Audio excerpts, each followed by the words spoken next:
पिता, पुत्र और पवित्र आत्मा की महिमा हो।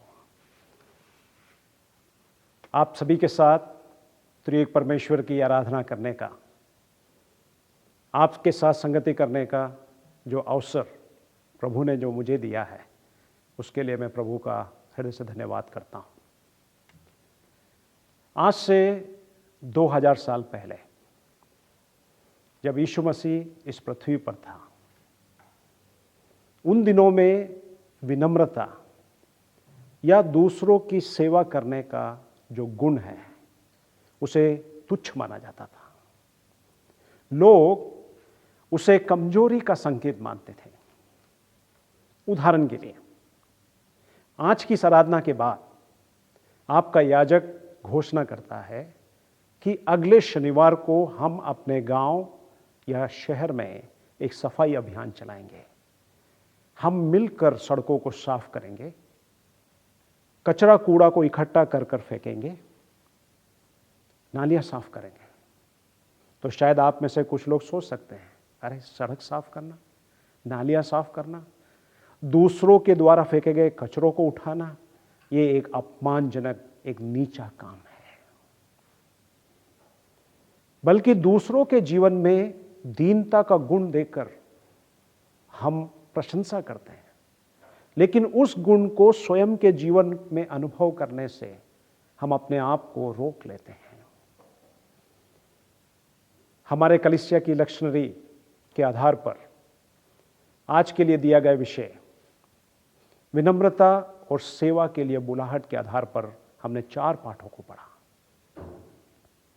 निर्गमन की पुस्तक उसके 17वें अध्याय में हम देखते हैं इस्राएली जन अपने जीवन में कठोर और ठोस परिस्थितियों में परमेश्वर पर भरोसा करने से चूक जाते हैं।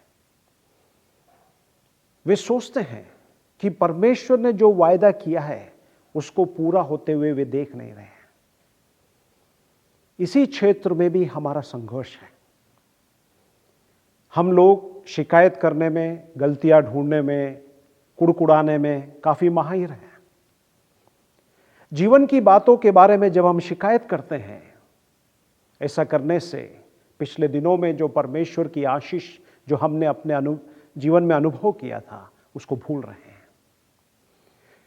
कुड़कुड़ाने से हम परमेश्वर को परीक्षा में डाल रहे हैं और आने वाले दिनों में जो अद्भुत प्रावधान हमारे लिए रखा है, उसको अनुभव करने से हम अपने आप को वंचित कर रहे हैं।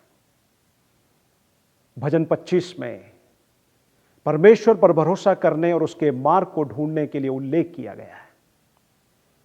भजनकार स्वयं कहता है कि परमेश्वर उसकी अगुवाई कर रहा है, उसे शिक्षा दे रहा है, परमेश्वर का अनुग्रह उस पर है और उसकी सारी जरूरतें परमेश्वर पूरा कर रहा है। हम सब परमेश्वर पर विश्वास करने, उसके वचन के सत्यों को वैसा ही अपने जीवन में ग्रहण करने और अनुसरण करने के लिए बुलाए गए लोग हैं। फिलिपियोस के 2 अध्याय में ऐसा कहा गया है, जैसा मसीह यीशु का स्वभाव था वैसा ही हमारा स्वभाव होने पाए। हम में से हर एक अपने हित के लिए नहीं, लेकिन दूसरों के हित की चिंता करें। यीशु मसीह का मनोभाव को पाना, उसकी विनम्रता और सेवा के गुण को अपने जीवन में अर्जित करने के लिए हमें उत्साहित किया गया है। आज पढ़े गए सुसमाचार, संत मत्ती रचित सुसमाचार उसके 21वें अध्याय में यीशु मसीह की आत्मत्याग विनम्रता, दूसरों के प्रति उसका प्रेम और उसके अधिकार का वर्णन किया गया है। यीशु मसीह का अधिकार बड़े बड़े कार्यों में नहीं दिखाया गया है, पापियों और वेश्याओं का स्वागत करने में, छोटे बच्चों और समाज में त्यागे गए लोगों को स्वीकार करने में उसकी विनम्रता और उसके अधिकार को दिखाया गया है। दूसरों के प्रति एक विनम्रता, दूसरों के लिए चिंता करना, उनसे प्रेम करना, मसीह समानता और उसके प्रेम में बढ़ने का, आत्मिक उन्नति में बढ़ने का एक सबसे बड़ा सबूत है। एक कहानी मुझे याद आती है। असीसी के संत फ्रांसिस से एक व्यक्ति ने पूछा, आप इतना सारा कार्य कैसे पूरा कर पाते हैं?